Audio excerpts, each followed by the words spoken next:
Kepulangan Pangeran Harry yang tak terhindarkan, tekanan hukum, krisis keuangan, dan kepulangan yang ditandai ketidakpastian. Pangeran Harry, Duke of Sussex, tidak meninggalkan Amerika Serikat untuk mengejar cita-cita romantis tentang kebebasan atau memulai babak baru secara sukarela. Menurut berbagai laporan dan rekonstruksi peristiwa, kepulangannya ke Inggris ditandai oleh tekanan hukum, kesulitan keuangan, dan memburuknya aliansi strategis yang telah menopang hidupnya di luar monarki Inggris selama bertahun-tahun. Apa yang awalnya tampak seperti penemuan kembali diri secara pribadi dan profesional di tanah Amerika, akhirnya menjadi proses yang penuh dengan hambatan administratif dan keputusan yang secara bertahap menutup semua alternatif yang mungkin. Narasi seputar kepulangan Duke of Sussex jauh dari gagasan rekonsiliasi keluarga atau isyarat diplomatik terhadap kerajaan. Sebaliknya, kepulangannya disajikan sebagai konsekuensi langsung dari proses hukum dan administratif yang berlangsung selama berbulan-bulan, jauh dari pandangan publik. Pengumuman resmi yang dibuat dari London pada 28 Januari 2026, sekitar pukul 8:00 GMT, hanya mengkonfirmasi hasil yang, menurut sumber yang dekat dengan pemerintah dan kalangan korporasi, telah lama terjadi. Selama berada di Amerika Serikat, Harry berhasil membangun identitas publik baru yang berpusat pada perannya sebagai produser, aktivis, dan tokoh media. Periode ini didukung oleh Pisao 1, yang ditujukan untuk individu dengan kemampuan luar biasa di bidang profesional tertentu. Namun, jenis status imigrasi ini membutuhkan kepatuhan yang konsisten terhadap persyaratan hukum, bukti aktivitas profesional yang berkelanjutan, dan dukungan dari sponsor yang kuat. Pada akhir tahun 2025, tanda-tanda mulai muncul yang menunjukkan melemahnya posisinya di Amerika Serikat. Mitra korporasi mengurangi dukungan mereka, kontrak bernilai jutaan dolar mengalami penundaan atau pembatalan, dan beberapa proyek media kehilangan momentum. Faktor-faktor ini tidak hanya memengaruhi citra publiknya, tetapi juga melemahkan dasar hukum yang mendukung keberadaannya di Amerika Serikat. Salah satu faktor yang menurut berbagai analisis berkontribusi pada peninjauan status imigrasinya adalah autobiografinya tahun 2023, Spare. Buku tersebut yang menawarkan catatan pribadi dan terperinci tentang kehidupannya di dalam dan di luar keluarga kerajaan, ditafsirkan oleh beberapa pembaca sebagai latihan ketulusan dan refleksi. Namun, beberapa bagian dilaporkan menimbulkan kekhawatiran administratif karena berdasarkan hukum imigrasi AS, pengakuan publik atas perilaku masa lalu dapat menyebabkan peninjauan yang ekstensif. Pada awal tahun 2026, proses birokrasi semakin intensif. Pada tanggal 10 Januari, Harry dilaporkan menerima pemberitahuan resmi yang mengharuskannya untuk menghadap otoritas imigrasi dengan jangka waktu terbatas untuk menanggapi. Banding selanjutnya gagal mengubah jalannya proses, dan setiap upaya pengaruh politik atau media terbukti tidak relevan mengingat peraturan yang ada. Pada tanggal 26 Januari 2026, tak lama setelah tengah malam, Pangeran dilaporkan naik penerbangan komersial British Airways dari Los Angeles ke Bandara Heathrow. Menurut berbagai laporan, pemindahan tersebut dilakukan di bawah protokol administratif yang ketat, tanpa hak istimewa khusus yang akan mengingatkan pada posisinya sebelumnya sebagai anggota keluarga kerajaan yang bekerja. Reaksi Istana Buckingham setelah kedatangannya digambarkan sebagai hati-hati dan menjaga jarak. Institusi tersebut dilaporkan mengakui kepulangannya, tetapi tanpa tanda-tanda jelas reintegrasi resmi, pemulihan keamanan negara, atau dukungan diplomatik. Monarki Inggris dikatakan telah menyajikan situasi tersebut sebagai masalah administratif, menghindari interpretasi apapun yang mungkin menunjukkan rekonsiliasi keluarga atau politik. Selain masalah hukum, situasi keuangan Duke of Sussex juga dilaporkan memainkan peran penting dalam kepulangannya. Kediaman yang ia peroleh di Montecito pada tahun 2020 yang bernilai sekitar 14,65 juta dolar Amerika Serikat Sebagian besar dibiayai dengan hipotek hampir 9,5 juta dolar Amerika Serikat. Dengan penurunan pendapatan dan penghentian proyek komersial, mempertahankan pembayaran utang ini menjadi semakin rumit. Dokumen pengadilan yang terungkap pada awal Januari 2026 menunjukkan bahwa 2 pembayaran hipotek berturut-turut telah terlewatkan, memicu proses pra-penyitaan oleh First Republic Bank, yang sekarang menjadi bagian dari JP Morgan. Kesulitan keuangan ini tidak hanya terbatas pada rumah. Diperkirakan bahwa sang pangeran juga menumpuk kewajiban keuangan terkait dengan layanan keamanan pribadi dan transportasi yang berjumlah beberapa juta dolar. Kurangnya pendapatan tetap dan pengurangan dukungan perusahaan secara signifikan mengurangi ruang geraknya. Dalam konteks ini, status imigrasinya yang sudah melemah menjadi titik paling rentan bagi kelanjutan tinggalnya di Amerika Serikat. Menghadapi kemungkinan meninggalkan Amerika Serikat, spekulasi muncul tentang potensi tujuan alternatif, namun beberapa negara dilaporkan menolak untuk menawarkan keringanan imigrasi. Kanada, yang sebelumnya dianggap sebagai tempat perlindungan sementara bagi keluarga Sussex, dilaporkan menolak kemungkinan itu karena perjanjian berbagi informasi imigrasi dengan Amerika Serikat. Beberapa negara Eropa juga dilaporkan menahan diri untuk tidak memberikan izin khusus. Rumor tentang kemungkinan relokasi ke tempat-tempat seperti Botswana, Argentina, atau pulau-pulau terpencil muncul di media, tetapi tidak pernah terwujud. Realitas geopolitik dan administratif secara drastis membatasi pilihan sang pangeran, memaksanya untuk mempertimbangkan Inggris Raya sebagai satu-satunya tujuan yang layak. Kembalinya Harry bukan hanya tantangan pribadi, tetapi juga tantangan institusional. Hubungannya dengan keluarga kerajaan Inggris telah ditandai oleh ketegangan publik, terutama setelah kepergian resminya dari monarki pada tahun 2020 dan pernyataan-pernyataannya selanjutnya dalam wawancara dan proyek audiovisual. Meskipun kembalinya dapat diinterpretasikan sebagai kesempatan untuk membangun kembali ikatan keluarga, sinyal dari lingkaran kerajaan menunjukkan bahwa setiap upaya rekonsiliasi akan bergantung pada proses yang kompleks dan berpotensi panjang. Lebih lanjut, statusnya dalam struktur monarki tetap ambigu karena ia melepaskan tugas-tugas resmi tetapi tetap mempertahankan gelar kerajaannya. Citra Pangeran Harry telah mengalami transformasi signifikan dalam beberapa tahun terakhir.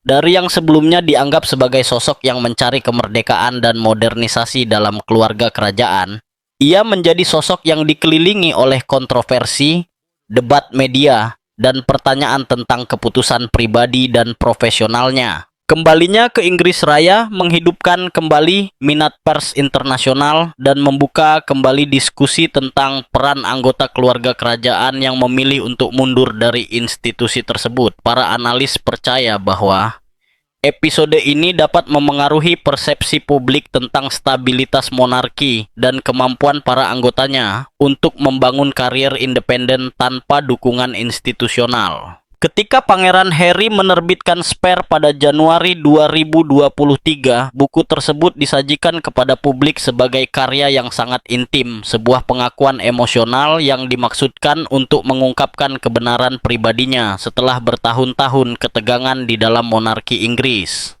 Bagi jutaan pembaca, autobiografi tersebut mewakili tindakan kerentanan dan keberanian. Namun, di luar ranah penerbitan dan media, isi buku tersebut menimbulkan konsekuensi yang tidak terduga. Secara khusus, pengakuannya tentang penggunaan narkoba di berbagai tahap kehidupannya, memperoleh bobot hukum yang melampaui ranah sastra, dan pada akhirnya berdampak pada status imigrasinya di Amerika Serikat. Dalam memoarnya, Harry menceritakan episode penggunaan kokain selama masa remajanya, penggunaan marijuana di Istana Kensington, dan pengalaman dengan jamur psikedelik di California. Meskipun pengungkapan tersebut ditafsirkan oleh banyak orang sebagai bagian dari narasi pribadi yang jujur, otoritas imigrasi AS mengevaluasi pernyataan ini dari perspektif hukum. Berdasarkan hukum imigrasi negara tersebut, khususnya pasal 212 A2 yang berkaitan dengan pelanggaran hukum zat terlarang, setiap warga negara asing yang mengakui telah melanggar peraturan terkait narkoba dapat dianggap tidak dapat diterima. bahkan tanpa adanya penangkapan atau vonis resmi. Bagi sebagian besar pemohon visa, ketentuan hukum ini biasanya bersifat teoritis atau jarang ditegakkan secara ketat. Namun, situasi Pangeran Harry berbeda karena status imigrasinya. Sebagai pemegang visa O1 yang diperuntukkan bagi individu dengan kemampuan luar biasa dan pengalaman profesional yang menonjol, ia harus memenuhi persyaratan yang lebih ketat. Visa jenis ini tidak hanya membutuhkan pengakuan publik atau prestis internasional, tetapi juga hasil kerja profesional yang konsisten, kesesuaian moral yang dinilai oleh pihak berwenang, dan sponsor aktif dari entitas AS yang bersedia bertanggung jawab atas pemohon. Pada akhir tahun 2025, beberapa pilar ini mulai melemah secara bertahap. Proyek audiovisual dan kolaborasi bisnis yang awalnya mendorong kehadiran pangeran di Amerika Serikat mulai melambat. Bersamaan dengan itu, perwakilan profesionalnya menunjukkan tanda-tanda fragmentasi, sementara tidak ada organisasi yang menyatakan minat untuk mendukung permohonan imigrasi baru. Visa tersebut tidak dibatalkan secara tiba-tiba atau publik, melainkan kelanjutannya menjadi tidak dapat dipertahankan secara hukum. Seiring berkurangnya peluang di luar negeri, Inggris mulai mempersiapkan kepulangan Duke of Sussex dengan parameter yang menurut berbagai bocoran memprioritaskan manajemen institusional daripada rekonsiliasi keluarga. Laporan internal menunjukkan adanya protokol yang disebut Operasi Iron Gate, yang diduga didukung oleh tingkat tinggi struktur kerajaan yang memandang kepulangan Harry sebagai masalah pengendalian strategis. Di antara langkah-langkah utama adalah pengecualian definitif Frogmore Cottage sebagai tempat tinggal yang tersedia baginya. Sewa tersebut dilaporkan diakhiri pada 15 Januari, disertai dengan penarikan penuh izin keamanan yang terkait dengan properti tersebut. Lebih lanjut, kedatangannya di Bandara Heathrow dikatakan tanpa hak istimewa diplomatik yang sebelumnya menjadi bagian dari statusnya, seperti akses istimewa, pengawal resmi, dan koridor transit eksklusif. Proses ini mencerminkan pergeseran mendalam dalam dinamika kekuasaan. Gelar bangsawan berhenti menjamin keuntungan institusional, sementara kendali naratif yang telah menyertai citra publik pangeran selama bertahun-tahun terkikis di hadapan keputusan administratif dan hukum. Kemerosotan reputasi internasionalnya bertepatan dengan hilangnya aliansi komersial penting secara bersamaan. Sejak 2020, kontrak bernilai jutaan dolar dengan platform seperti Netflix dan Spotify telah memberikan Harry dan Meghan Markle fondasi ekonomi dan media yang solid, memungkinkan mereka untuk mengembangkan proyek dokumenter dan produksi konten. Namun, seiring waktu, dukungan itu mulai terkikis secara perlahan. Spotify membatalkan kolaborasinya dengan podcast Archetypes, sementara Netflix secara signifikan mengurangi hubungan kontraktualnya, hanya mempertahankan komitmen spesifik yang telah ditetapkan sebelumnya. Pada saat yang sama, agensi bakat WME memutuskan untuk menjauhkan diri tanpa pengumuman publik apapun dengan alasan perbedaan strategis. Serangkaian penarikan diri perusahaan ini membuat sang pangeran tanpa sponsor aktif, elemen penting untuk mempertahankan visa O1-nya. Pengakuan autobiografis yang sebelumnya memperkuat citra transparansinya berubah menjadi pernyataan tertulis yang tidak dapat ditarik kembali dan terus memengaruhi penilaian imigrasi. Menghadapi tekanan yang meningkat, tim hukum Meghan Markle mencoba strategi terakhir pada Desember 2025, meminta konversi visa O1-nya menjadi visa turis B2. Tujuannya adalah untuk mengulur waktu, memungkinkan tinggal sementara selama 6 bulan tanpa izin kerja. Departemen Keamanan Dalam Negeri menanggapi secara negatif. Dokumen yang bocor kemudian menunjukkan bahwa permintaan tersebut ditolak karena beberapa faktor kumulatif, termasuk tidak adanya pendapatan independen yang berkelanjutan, litigasi yang sedang berlangsung, pengakuan atas perilaku ilegal di masa lalu, dan kurangnya aktivitas profesional yang luar biasa selama tahun sebelumnya. Bahkan kewarganegaraan AS Meghan Markle pun gagal memenuhi persyaratan keuangan untuk sponsor imigrasi. Kesulitan keuangan juga dilaporkan berkontribusi pada penolakan tersebut. Laporan menyebutkan klaim keuangan terkait proyek audiovisual yang berjumlah sekitar 12,5 juta dolar Amerika Serikat. Di samping perkiraan utang yang melebihi 3,6 juta dolar Amerika Serikat yang terutang kepada produser Tyler Perry untuk keamanan pribadi dan transportasi.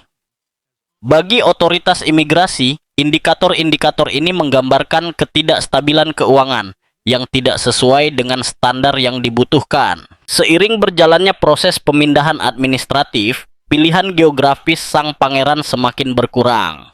Kanada menolak memberikan izin tinggal yang dipercepat. Argentina dan Portugal tidak menunjukkan kemajuan dalam kesepakatan potensial. Dan penyelidikan diam-diam ke Botswana, negara yang memiliki arti penting pribadi bagi Harry, juga gagal mendapatkan respons yang menguntungkan. Setiap penolakan semakin membatasi alternatif internasionalnya. Secara bersamaan, Inggris memperkuat pendirian institusionalnya.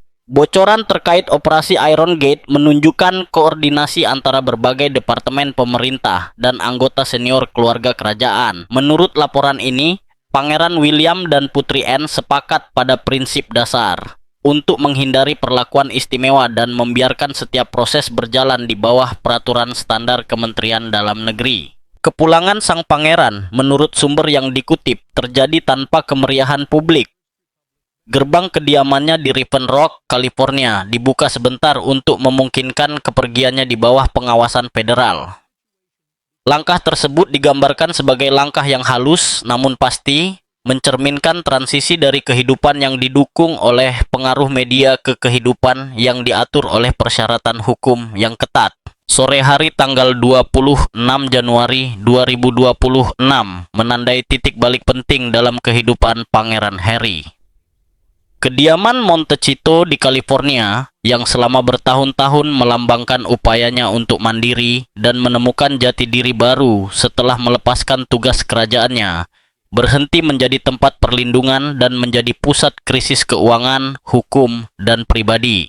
Penempatan amplop putih berstempel bank di pos keamanan properti tersebut mengkonfirmasi apa yang selama berbulan-bulan hanya berupa rumor. Masa tinggal Duke of Sussex di Amerika Serikat telah berakhir. Rumah besar tersebut yang dibeli pada tahun 2020 seharga 14,65 juta dolar Amerika Serikat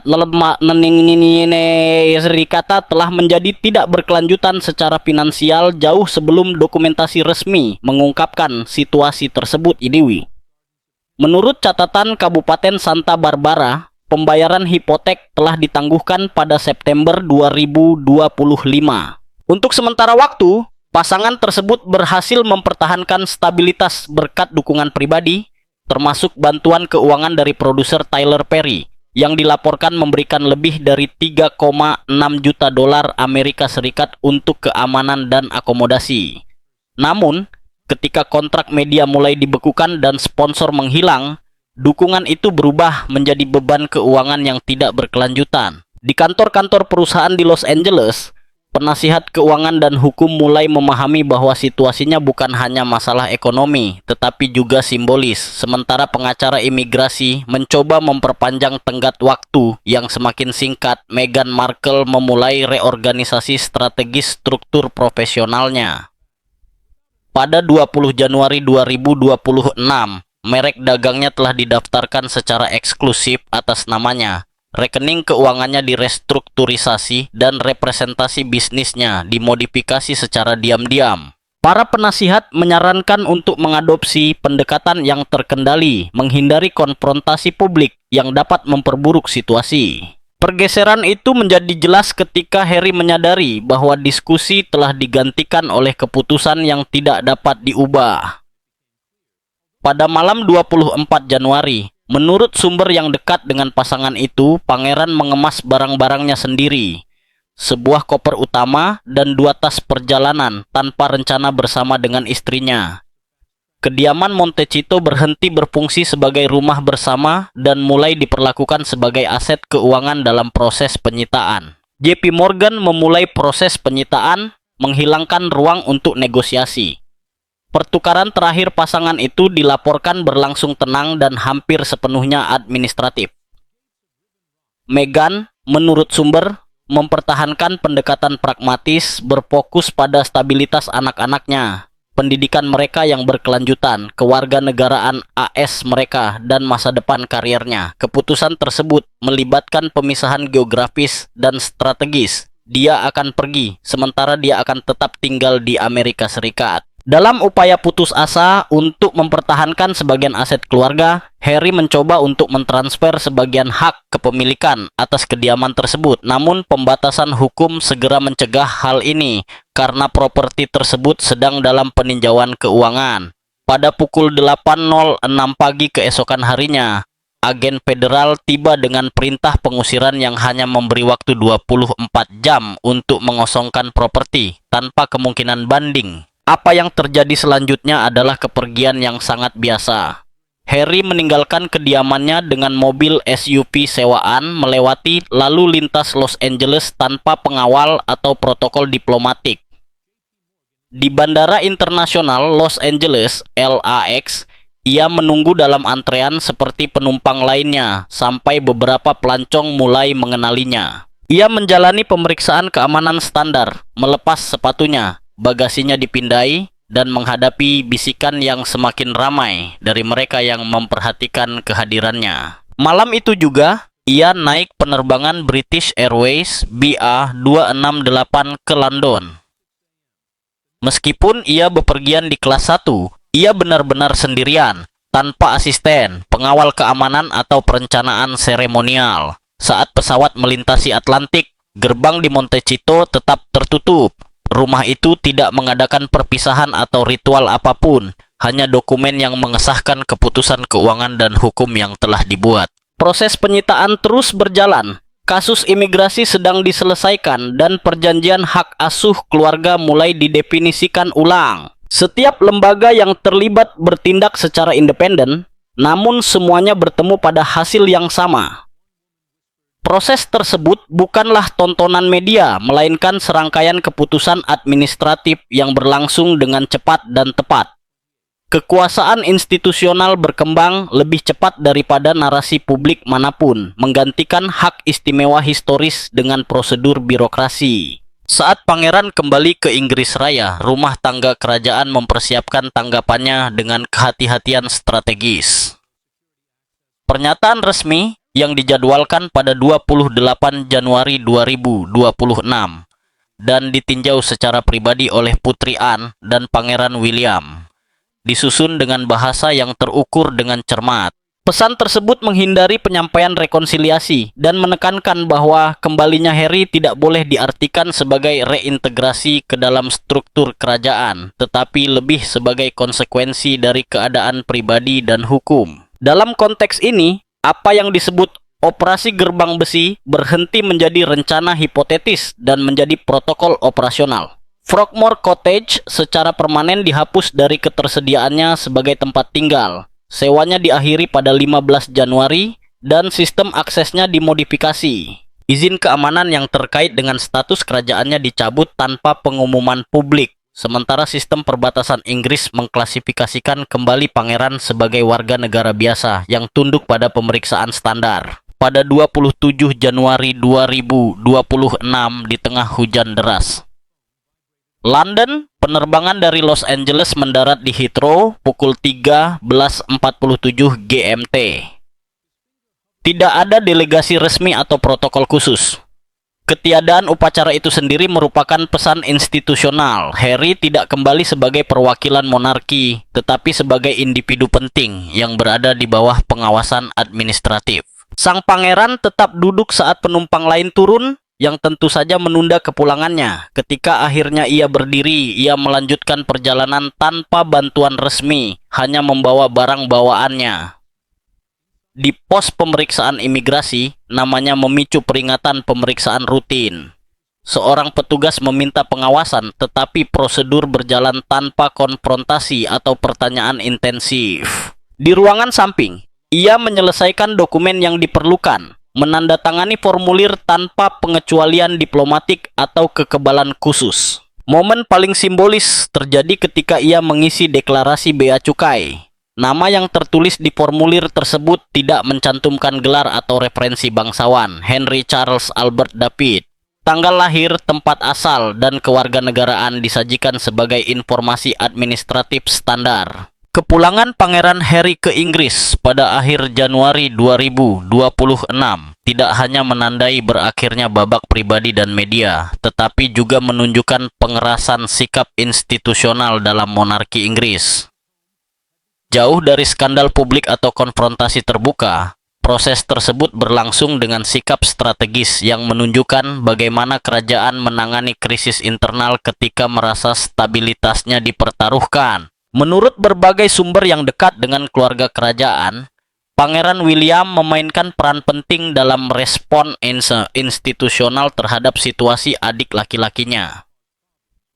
Dalam pertemuan internal, pewaris takhta dilaporkan bersikeras bahwa situasi Harry tidak boleh diartikan sebagai keadaan darurat, melainkan sebagai hasil dari keputusan yang terakumulasi selama bertahun-tahun. Publikasi wawancara, pernyataan publik, dan terutama isi buku Spare dianggap dalam lingkaran kerajaan telah mengikis kepercayaan keluarga dan kohesi institusional. Menurut bocoran selanjutnya, operasi Gerbang Besi tidak dirancang sebagai hukuman pribadi, melainkan sebagai protokol pertahanan yang bertujuan untuk membatasi paparan monarki terhadap risiko reputasi dan keamanan.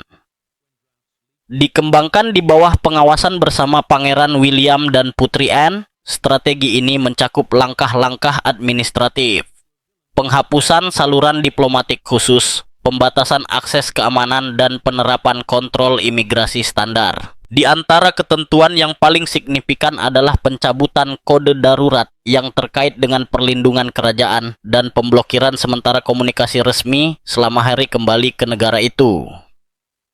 Prioritas institusional adalah untuk membatasi dampak media dan menghindari persepsi perlakuan istimewa. Konsekuensinya langsung terasa.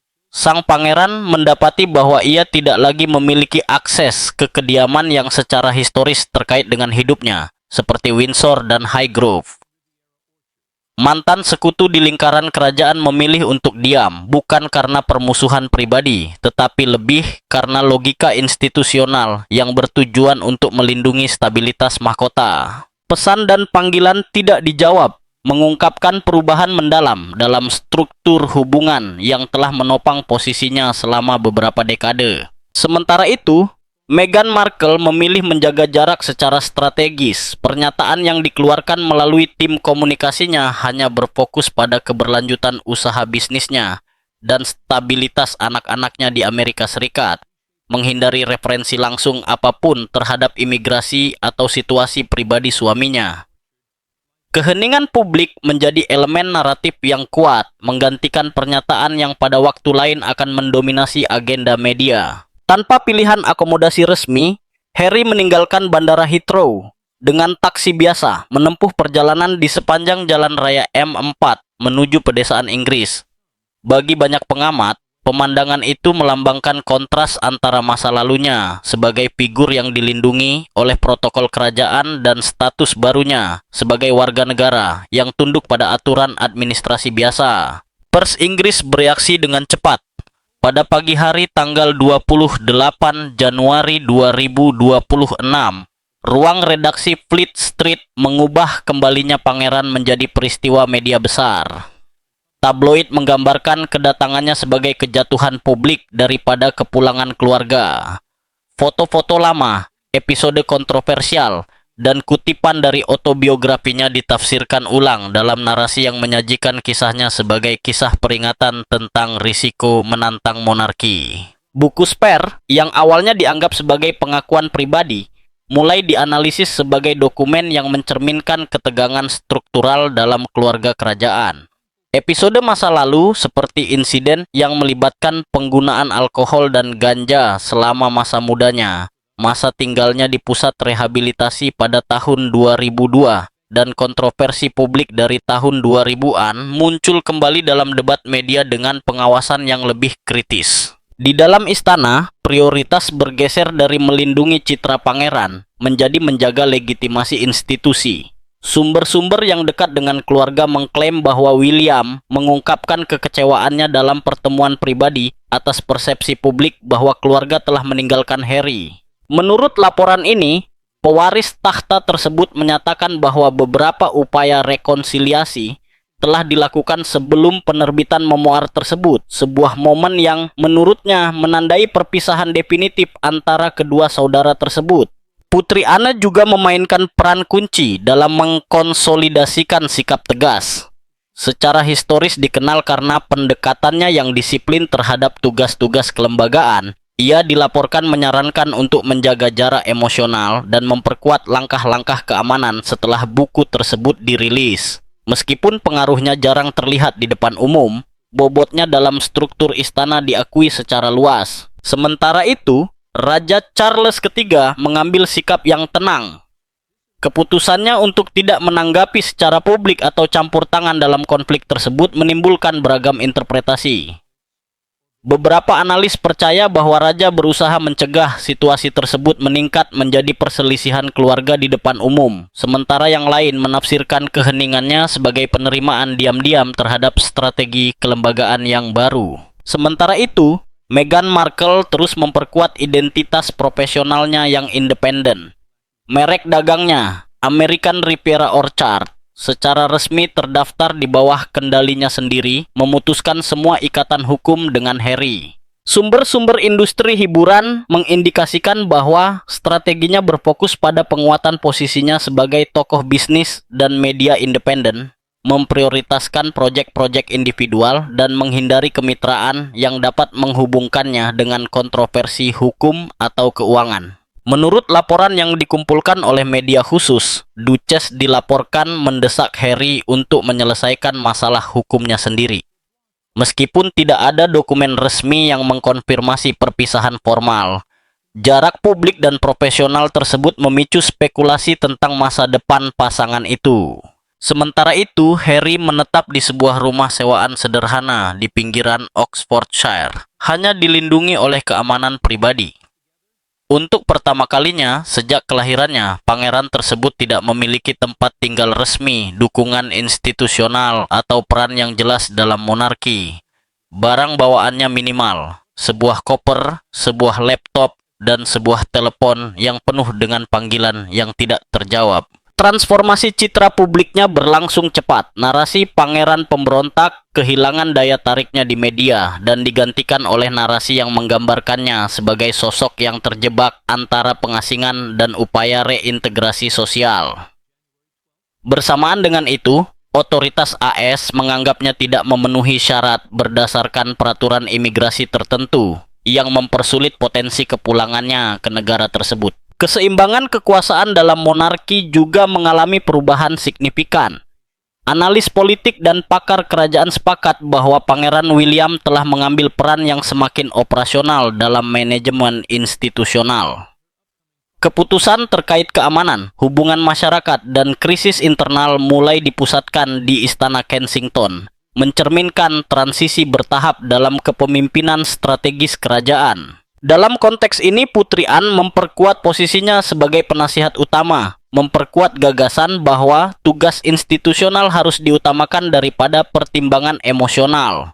Pengaruhnya, meskipun tidak mencolok, telah digambarkan oleh pengamat kerajaan sebagai sangat penting dalam membentuk respons terhadap krisis. Charles III, yang juga terpengaruh oleh masalah kesehatan dan tanggung jawab negara, mengadopsi peran yang lebih introspektif. Sumber-sumber yang dekat dengannya menyatakan bahwa raja terus merenungkan situasi keluarga meskipun ia telah memilih untuk menghormati garis institusional yang ditetapkan oleh para penasihatnya dan ahli warisnya. Pada akhir 28 Januari 2026, saat hujan deras mengguyur lanskap Inggris, Harry berdiri sendirian di depan kediaman sementara barunya. Tidak ada fotografer atau kerumunan, hanya keheningan transisi yang mendefinisikan kembali identitas pribadinya dan tempatnya dalam sejarah kontemporer monarki Inggris.